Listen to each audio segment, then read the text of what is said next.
അല്ലാഹു അക്ബർ അല്ലാഹു അക്ബർ അല്ലാഹു അക്ബർ ലാ ഇലാഹ ഇല്ലല്ലാഹു വല്ലാഹു അക്ബർ അല്ലാഹു അക്ബർ വലില്ലാഹിൽ ഹംദ്. സത്യവിശ്വാസികളെ, സത്യവിശ്വാസിനികളെ, എല്ലാവർക്കും ഈദുൽ ഫിത്തർ ചെറിയ പെരുന്നാളിന്റെ സ്നേഹോഷ്മളമായിട്ടുള്ള ആശംസകളും പ്രാർത്ഥനകളും നേരുകയാണ്. ഇവിടെ നമ്മൾ മനസ്സിലാക്കേണ്ട പ്രധാനപ്പെട്ട കാര്യം,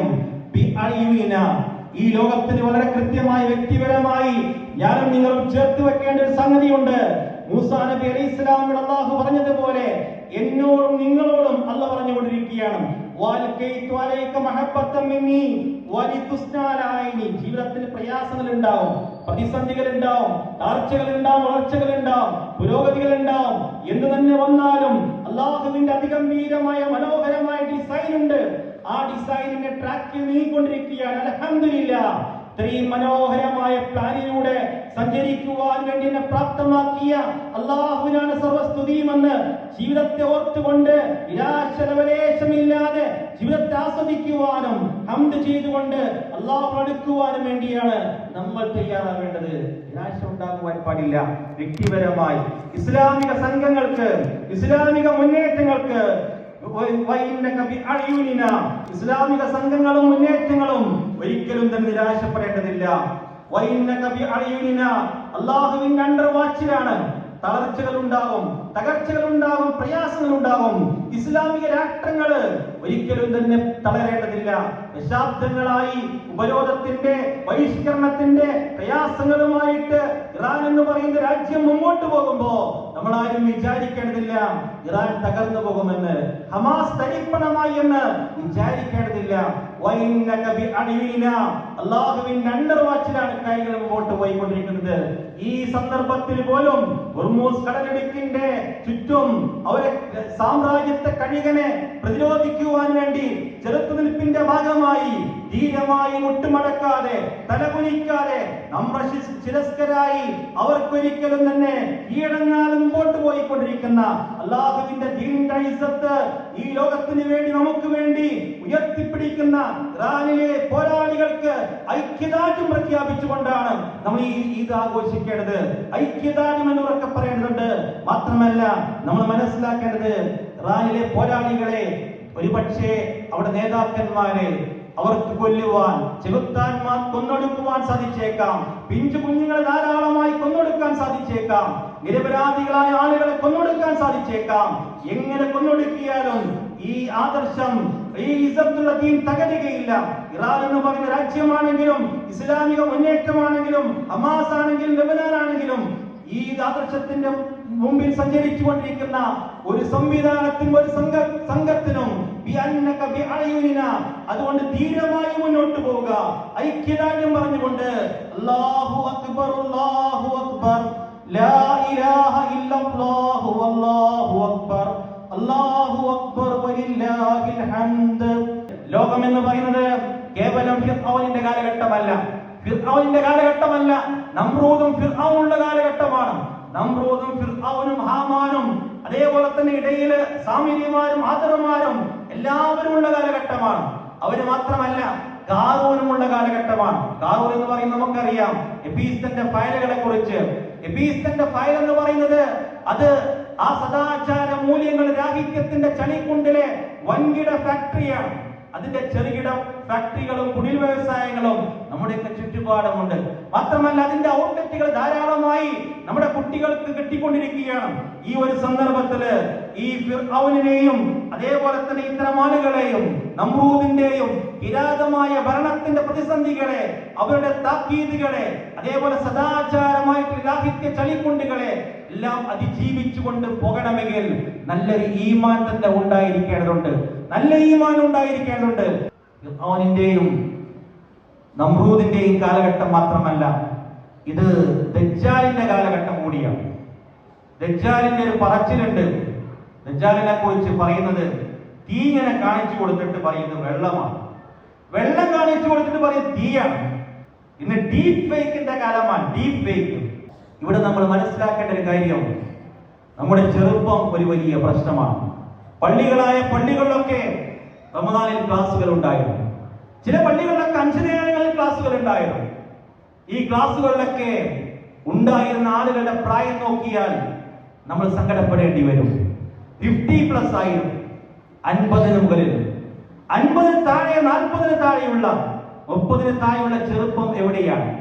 അള്ളാഹുവിന്റെ ഹിദായത്തിന്റെ ഓരം പറ്റി അതിന്റെ ഓരത്ത് നിന്ന് ആ ഹിദായത്തിന്റെ ഉള്ളിലേക്ക് കടന്നു വരാതെ മുമ്പോട്ട് പോയിക്കൊണ്ടിരിക്കുന്ന ചെറുപ്പക്കാർ നമ്മൾ മനസ്സിലാക്കേണ്ട കാര്യം, ഈ ഫേക്കായ ലോകത്ത് നിന്ന് ഫേക്കില്ലാത്ത ലോകത്ത് കണ്ടുകൊണ്ട് ആ ഫേക്കില്ലാത്ത ലോകത്തെ കടന്നു വരുന്ന ഒരു ട്രെൻഡ് നമുക്ക് കാണുവാൻ സാധിക്കും. എവിടെ? ജർമ്മനിയിലുണ്ട്, ഫ്രാൻസിലുണ്ട്, ബ്രിട്ടനിലുണ്ട്, ലോകത്തിലെ വിവിധ രാജ്യങ്ങളിൽ കഴിഞ്ഞ റമദാനിൽ 1-ാമത്തെ 10 ധാരാളം ആളുകൾ ഖതീബിന്റെ അടുക്കലേക്ക് വരികയാണ്, ഷഹാദത്ത് കലിമ ചൊല്ലുകയാണ്. അതേപോലെ 2-ാമത്തെ 10, 3-ാമത്തെ 10 ഫേക്കില്ലാത്ത ലോകം കിട്ടുമെന്നുറപ്പുള്ള ഒരു 10 ഉണ്ട്. 3-ാമത്തെ 10 അതിനെക്കുറിച്ച് അല്ലാഹുവിന്റെ കിതാബ് പറയുന്നു, ലാ യസ്മഊന ഫീഹാ ലഗവ വലാ കിതാബ. ആ സ്വർഗ്ഗത്തില് ഒരു ഫേക്ക് ഉണ്ടാവില്ല. അവിടെ ഫേക്ക് കാണുവാൻ സാധ്യമല്ല. ഫേക്ക് എന്ന് പറയുന്ന സംഗതി അവിടെയില്ല. ആ സ്വർഗം പ്രതീക്ഷിച്ചുകൊണ്ടാണ് നമ്മളൊക്കെ പ്രവർത്തനങ്ങൾ ചെയ്തത്. ആ സ്വർഗത്തിൽ വെൽക്കം പാർട്ടി ഉണ്ട്. ആ വെൽക്കം പാർട്ടി ഉണർത്തി അവസാനിപ്പിക്കുകയാണ്. ഒരു നല്ല മനോഹരമായ വെൽക്കം പാർട്ടിയെ കുറിച്ച് അള്ളാഹുവിന്റെ കിതാബിൽ വിശദീകരിക്കുന്നുണ്ട്. സ്വർഗത്തിലേക്ക് നമ്മൾ അങ്ങനെ കയറി ചെല്ലുമ്പോൾ അവിടെ ഒരു വലിയ വൃക്ഷമുണ്ട്. ആ വൃക്ഷത്തിന്റെ താഴെ 2 അരുവികളുണ്ട്. അതിനൊരു അരുവിയിൽ നിന്ന് അല്പം വെൽക്കം ഡ്രിങ്ക്സ് കുടിക്കാം. ആ വെൽക്കം ഡ്രിങ്ക്സ് കുടിക്കുന്നതോടുകൂടി നമ്മുടെ ശരീരത്തിലുള്ള അഴുക്കുകളും മാലിന്യങ്ങളും നഷ്ടപ്പെടുമെന്നാണ്. മാത്രമല്ല പിന്നീട് നമ്മുടെ തൊലിയിൽ ഒരിക്കലും ചുളിവുകൾ ഉണ്ടായില്ല, മുടി ഒരിക്കലും നിരക്കുകയില്ല. വളരെ മനോഹരമായ ആളുകളായി മാറുകയാണ്. മനോഹരമായ ആളുകൾക്ക് മാത്രമേ സ്വർഗത്തിൽ പ്രവേശിക്കാൻ സാധിക്കുകയുള്ളൂ. അത്രയും കമനീയമായ സ്ഥലമാണ്. അഴകൊഴിഞ്ഞ, വൃത്തിയില്ലാത്ത, ഭംഗിയില്ലാത്ത ആളുകൾക്കുള്ളതല്ല സ്വർഗം. അതുകൊണ്ട് അവിടെ നിന്ന് വൃത്തിയാവുകയാണ്. 2-ാമത്തെ അരുവിൽ നിന്ന് നമ്മൾ വുളു എടുക്കുകയാണ്. അല്ലാഹുവിന്റെ സ്വർഗത്തിലേക്ക് പോവുകയാണ്. പോകുന്ന സമയത്ത്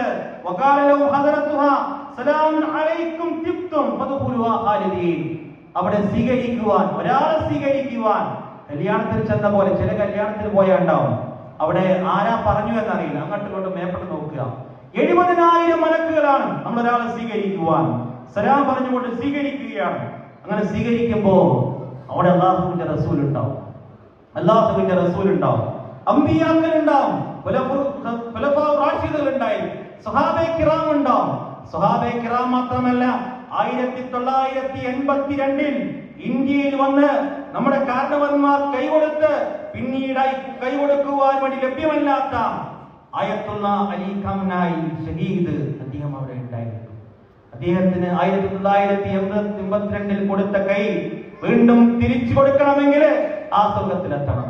അവിടെ റന്തീസ് ഉണ്ടായിരിക്കും, യഹിയാ സിൻവാർ ഉണ്ടായിരിക്കും, അതേപോലെ തന്നെ ധാരാളം ഇസ്മായിൽ ഹനിയ ഉണ്ടായിരിക്കും, ഖുദ്സിന്റെ തെരുവ് തീർത്ത പിഞ്ചു മക്കൾ ഉണ്ടായിരിക്കും, ഗസയിലെ പോരാളികൾ ഉണ്ടായിരിക്കും, ഇറാനിലെ പോരാളികൾ ഉണ്ടായിരിക്കും.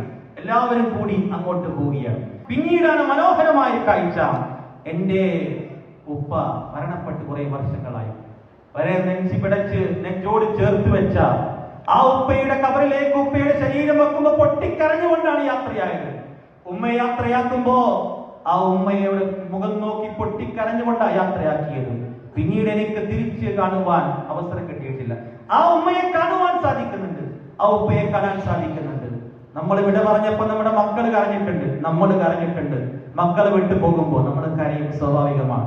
മക്കൾ കരയും, അവിടെ കാണുവാൻ സാധിക്കും. നമ്മൾ ആലോചിക്കേണ്ടത്, ഈ സെറ്റിലായതിനു ശേഷം ആരൊക്കെ നമ്മൾ കൂടി ആലിംഗനം ചെയ്യും. വളരെ മനോഹരമായ ആവിഷ്കാരമാണ്.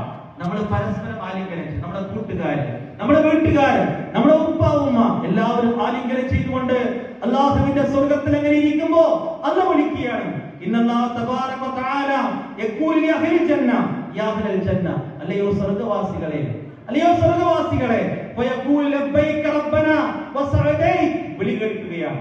അല്ലാഹു ചോദിക്കുകയാണ്, വയഖൂലു ഹൽ റളീതും, അല്ല നിങ്ങൾക്ക് ഹാപ്പിയായോ, തൃപ്തിയായോ?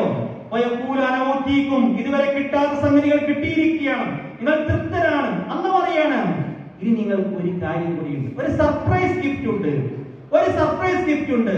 എന്താണ് ഈ സർപ്രൈസ് ഗിഫ്റ്റ്? ഇതുവരെ കിട്ടാത്ത ഈ കിട്ടിയതിലപ്പുറം ഇനി എന്താ? അല്ല പറയണം, എന്റെ തൃപ്തി നിങ്ങൾക്ക് പതിച്ചു നൽകിയിരിക്കുകയാണ്. ഇനി ഒരു കോപത്തിന്റെ ലവലേശം ലാഞ്ചന എന്റെ അടുക്കൽ നിങ്ങൾക്കില്ല.